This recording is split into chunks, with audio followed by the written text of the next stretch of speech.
Hello everyone, this is Jotto and welcome to the first class overview from TGT Druid. As always, we've got D.Lineman joining me. Hello? Now, Druid has a rather unhealthy tradition of getting absolutely zero playable cards from their expansions normally with the, I think, Flame, what was it, Flame Druid, is that what it's called? um, The 2552, yeah, Druid of the Flame, that's it. there you go. The fire camp. Yeah, that is the last one that actually saw play, and yes, you might say that's the last set, and then you realize none from GVG, none from Naxxramas. Yeah, it turns out Druid base set was actually good enough to support it all of this way. However, I actually think they got some seriously good cards here. We're going to start with the commons and then go up to the legendary, because I don't want to start with that one. So, starting with Living Roots. 1 mana Druid spell. Common would choose 1, deal 2 damage, or summon 2 saplings. I love this card. I think this is it's great awesome. in both. It's great in both, and it's especially helpful for token Druid archetypes. Absolutely. Yeah, basically it's a Holy Smite with a secondary option, and the funny thing is, Holy Smite affects Arcane Shot. It's more Holy Smite really. It is known for being not really good enough, borderline sometimes, but not really good enough. And so you need something else to incentivize it, which is something they realized with this set. Now, the incentivize on this is that it can be a Holy Smite, or it can be a 1 mana summon 2 1/1s, which I would actually argue is a playable card on its own. It is a tremendous help for Druids. Two of Druid's really bad matchups, right? And those two bad matchups are Aggro Paladin. Well, any Paladin really, but the specific, the more difficult one is Aggro Paladin, and then Hunters. And this card is good for that. With either of the choose one effects, you will always play this on turn 1 against those two classes. Pretty much, if they don't play anything, or if they play a 1 HP dude, you just play the saplings, and if they play something with 2 HP, you just kill it. Yeah. And it's really good, and with Violet Teacher it's particularly disgusting because you get a 1 mana Druid spell that you can play with Innervates. You know it's going to be that one guy who goes the Wild Growth, Violet Teacher, Innervate, double Living Roots.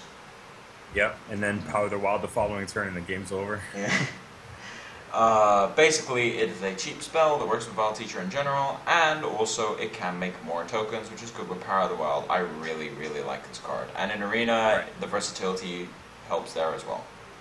Yeah. In mid-range Druid, though, realistically, it might only be a 1-up. Just simply for sheer room. Yeah, I think the way I see it is this is more of a ramp spell. Type, well, not literally a ramp spell, but it fits in ramp more because they need a bit more early game. Absolutely, yeah, you need early options to deal with things. Yep. Anyway, Druid of the Saber. 2 mana, 2/1 common with choose 1, charge, or +1/+1 in stealth. Both of these transformations are beasts. I'm going to say Arena, I like it. It's a bluegill warrior that can also be a 3/2 with stealth. Yeah. I like it in Arena. Constructed, it is a beast. It's a 2-drop beast. It means you have 4 2-drop beasts. Given the way it's going, that might be good enough. It synergizes with some of the new stuff we got. I'm thinking it's on the weaker side of some of the beasts. You may be forced to play it in a beast deck though, because it's a 2-drop. Yeah, I think that it might see play in Beast Druid, mainly because Beast Druid, like, if you're going to be running a 2-drop otherwise, you're kind of, instead of Power of the Wild, it's like, what, River Crocolisk? I'd rather run this than River Crocolisk. Power of the Wild is worse than this. This is a general in Beast Druid, because they don't have as many small dudes. So, it's just, like, it's a Power of the Wild with stealth, which, yeah, sounds amazing, but Power of the Wild isn't that good. I think, alright, a 2 mana 3/2 with stealth is decent on its own. You need some synergy, though, Beasts. It'll be the 2-drop of choice in Beasts, but we don't know if Beast is going to be a deck. I am incredibly confident that Beast Druid will not be a thing still. I think they need something else. Yes. Yeah. Anyway. Windwalker. 4 mana. 4/4. Wild Walker. I've made that twice. 4 mana 4/4 common with Battle Cry. Give a friendly beast +3 health. That is a nice boost to your Druid pool. Yeah, that's a nice effect. If I still don't think that Beast Druid is going to be a thing, Same. but this isn't a bad card to have in a Beast Druid deck. To be fair, It's a nice card to have in Beast Druid. The problem is that, like, if Druid of the Fang was maybe a 6/8, if there was just a bit more incentive to actually run the beasts, then if this card were a beast, if this card were a beast, then they just need a couple extra beasts. And I think it works. It's closer than it was in the past, though, when they've had these random beast interactions. But yes, the Wild Walker in Arena, I think he's too situational. Maybe you can squeeze him in, but I don't think so. I don't think this card is problematic in Arena because, like, what's really fighting for the 4-drop slot in Druid arenas? True, but there's some good 4-drops in general. Yeah. Savage Combatant is a rare.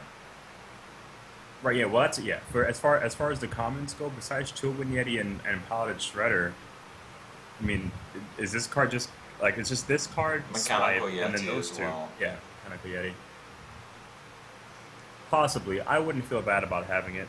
If you need an extra 4-drop, go for it, because it might get some value.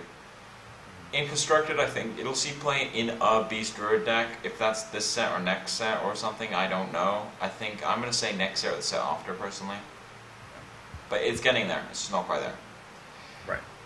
Darnassus Aspirant. Is a 2-mana, 2/3 rare with Battlecry. Gain an empty mana crystal and Death Rattle. Lose a mana crystal. Now, this does not give you excess mana when you're at 10 mana. And when it dies, you go down to 9, but then you gain 1 again. So basically, a 10 mana does nothing. Now, Arena, 2-mana, 2/3 that can ramp you solid. Right? Yeah, the solid. Yes. Now, as far as Constructed goes, I can only see this in one conceivable deck, which is the heavy ramp decks, because it's an extra possible copy of Wild Growth, and even then I think it would only be a one-off in my opinion. Yeah, I have no problem with this card. I think that if it didn't have the Death Rattle, it would be broken. It would be absolutely beyond broken. belief. The best Wild Growth ever made. Yeah, and the Death Rattle isn't enough of a drawback for this card to be bad by any means, right? I think this card is very good. I think that one thing that I do think might be viable more than Beast Druid could be is a Wailing Soul Druid. I think that there are enough cards in this set that have drawbacks that you'd like to silence away, but would be good enough bodies on their own to make a Wailing Soul Druid viable, and this would fit with that. Because you can silence it and you keep the Wild Growth. Right, and even if you weren't going to use it in a Wailing Soul deck, it's not a bad card. It's fine. By the way, probably this is a very slight nerf to Paladin Shredder. Yes, it is a nerf to Paladin Shredder. Yeah, although the best nerf to Paladin Shredder is coming up in the Warlock set. That is for sure. Oh yeah, there's gonna be those games where it's gonna be a Druid as well. They're gonna go coin, innervate, Paladin Shredder. You're gonna like Frostbolt it. It's gonna be a Darnassus Aspirant. Yeah. On turn 2, it's like why? Because they only get the Death Rattle. Yep. But I will definitely agree that if this card sees play, it's a one-of. But I wouldn't fault a mid-range Druid for running this card either. I think that it's mid-range Druid can deal with only getting one ramp out of it. Whereas in Ramp Druid, it's more of a consistency thing because you want the continuous effect. Mm-hmm. I don't know. It's debatable. I think that it will not replace Wild Growth in any way. Of course not. Because you want the permanent effect. And whether this sees play depends on two things. Space and whether consistency is worth more than limiting your late game space. Right. Anyway, on to my favorite designed card in the entire set, Savage Combatant.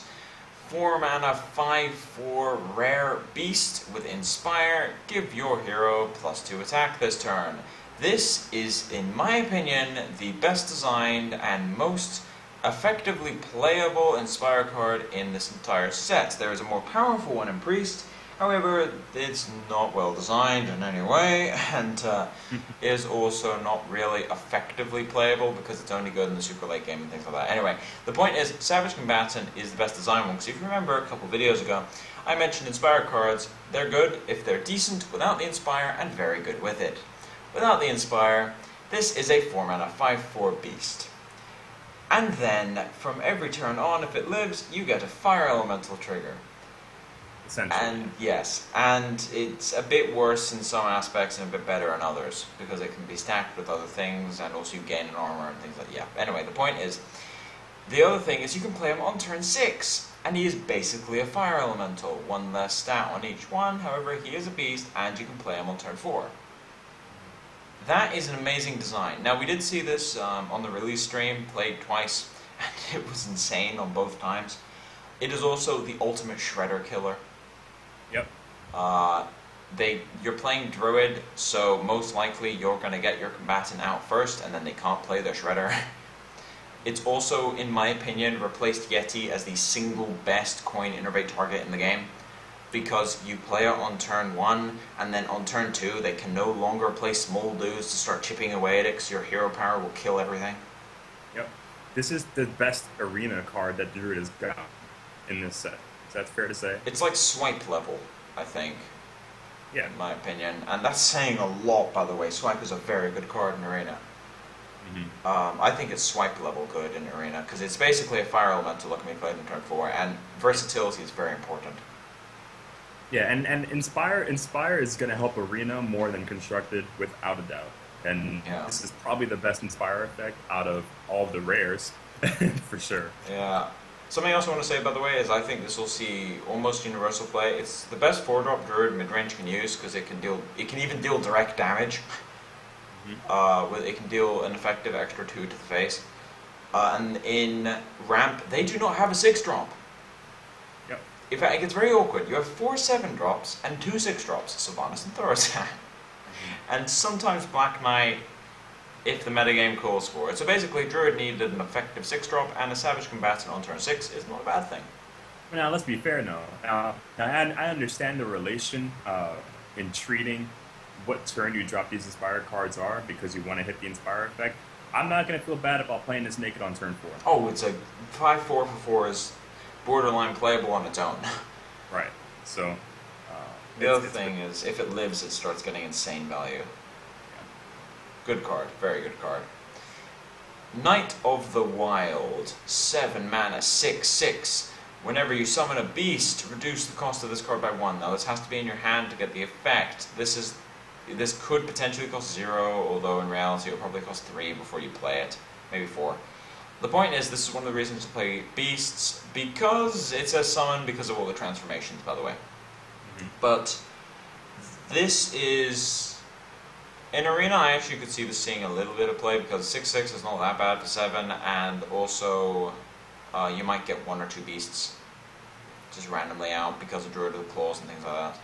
Maybe. I think that there's a lot more competition with rares than there are with epics, for instance. That is true. We'll see. I think it won't be atrocious in Arena, but I don't think it'll be very good. In Constructed, I think if there's a beast deck, this will be played in it, because it is a massive incentive to get 3 mana 6/6s. Yeah, it's not a bad card. It's not a bad card. It's not... It's alright. I mean... the problem is it doesn't do anything when you play it. Yeah. It's just kind of a vanilla creature, and vanilla creatures are not often that good. Anyway. Mulch, onto the epics. Mulch is the latest in the new, latest and greatest Druid removal that kind of does things. Druid removal confuses me. 3 mana, destroy a minion, add a random minion to your opponent's hand. I don't like this card. I think that Druid is not a tempo class. I think they have issues with card advantage, less than tempo. As a result, things like Naturalize, which will be completely broken in some classes, are not very good in Druid unless you're playing Mill.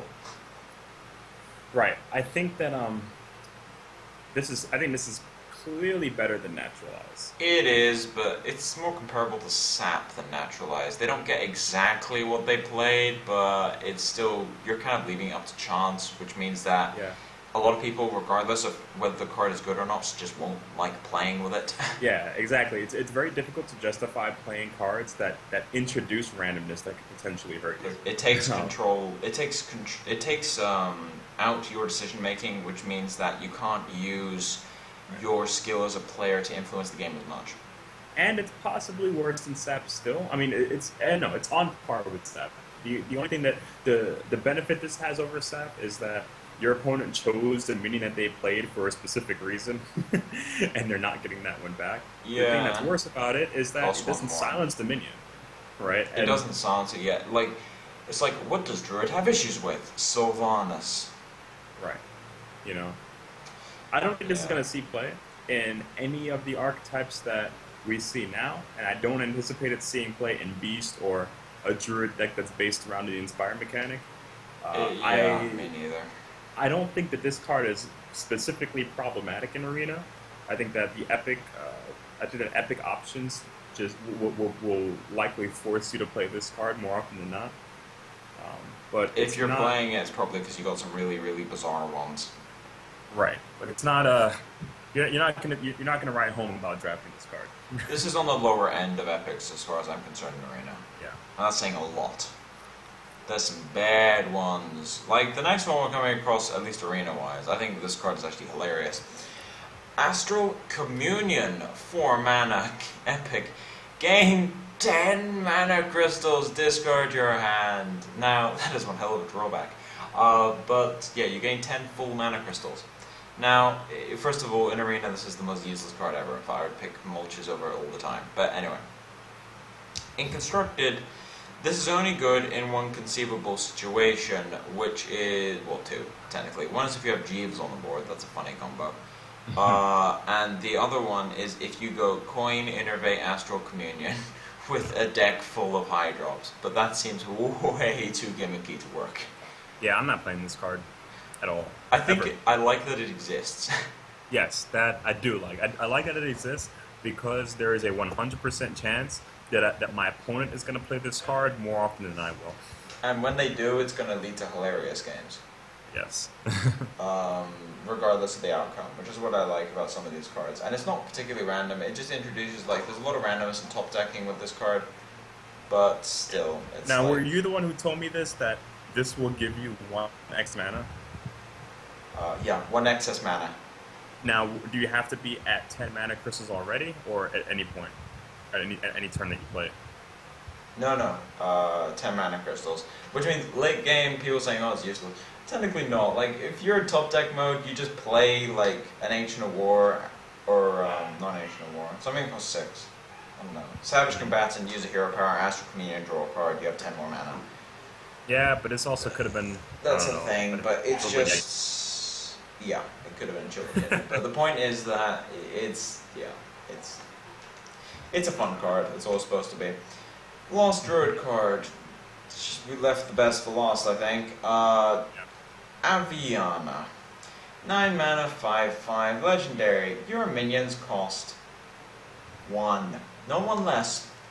1. Now, first of all, before anyone's like, this costs 9 mana.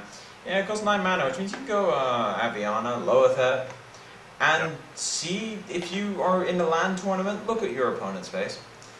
Yeah, They're not going you're to be playing happy. Druid. Yeah, you're playing Druid. You're not complaining about having a 9-drop in your deck.